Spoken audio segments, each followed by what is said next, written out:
Saturday, we've got one game to go through. It is Chicago Red Stars versus Kansas City NWSL. Chicago back at home after a lengthy road trip of their own that consisted of NWSL regular season action and Women's Cup action as well.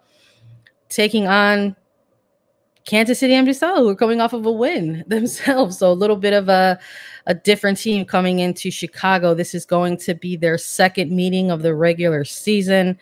Chicago taking that first match on the road against Kansas City earlier this year. But Chicago also getting back their Olympians. Well, some of them. They're getting back Casey Kruger, Tierna Davidson. They made appearances over the Women's Cup tournament.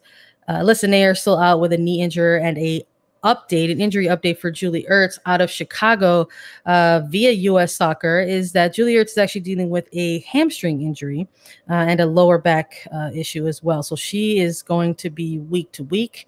That was the update they got this week. They're looking for an additional update next week. She's on a rehab assignment. So we'll see what happens. This team, though, has been navigating, quite frankly, their 2021 without their team captain in Julie Ertz. So this isn't necessarily news to them, though it might be an update news for those who follow the game.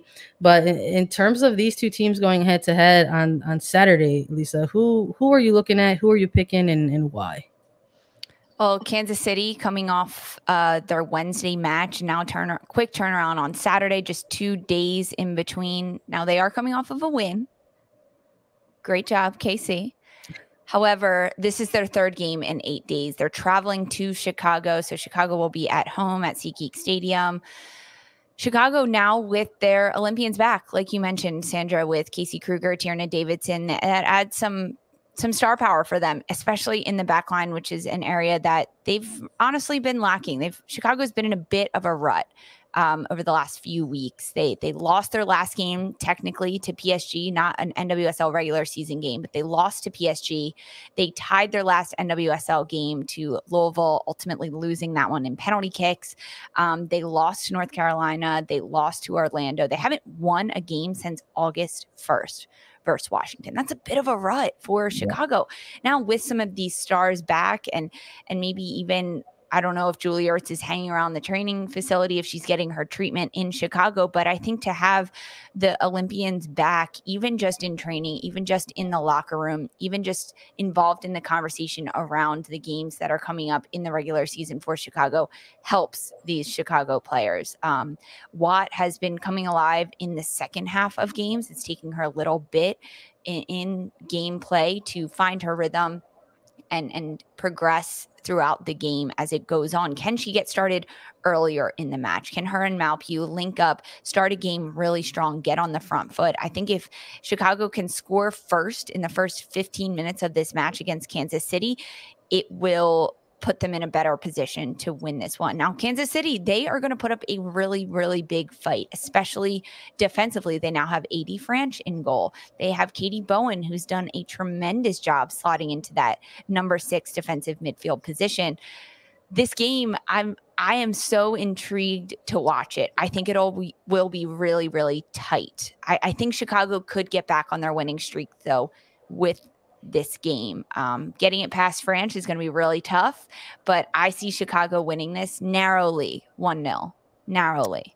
Yeah, I'm with you. I think having the quick turnarounds for Kansas City might come into play a role a little bit. Chicago will have had a little bit of rest for themselves. They're also at home, so it's a little bit of a different boost for that. And they're viewing this as their welcome home game for their Olympians. So there's a lot of energy around that at the moment. And the team has sort of tasked themselves with viewing the regular season as a marathon, which you should, because it's a long season. And they're entering this portion of the schedule that they're referring to as like the post-Olympic push for the playoffs, quite frankly. And they're they're on the outside looking in at the moment, level on points with 21 points with 2 other clubs.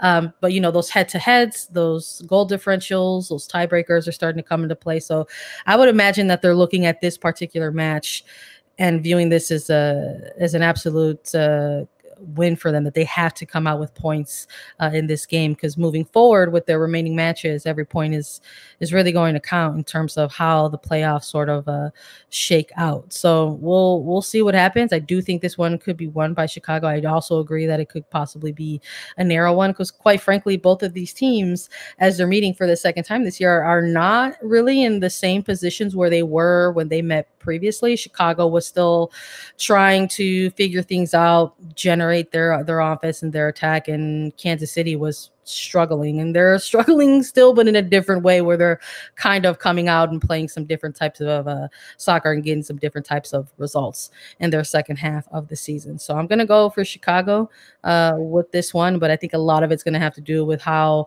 Mel Pugh comes out and plays, and who really is there to support her, quite frankly, because when Mel Pugh actually has support or channels that she can find and reach out to and options, that bodes well for Chicago. So we'll see what happens there.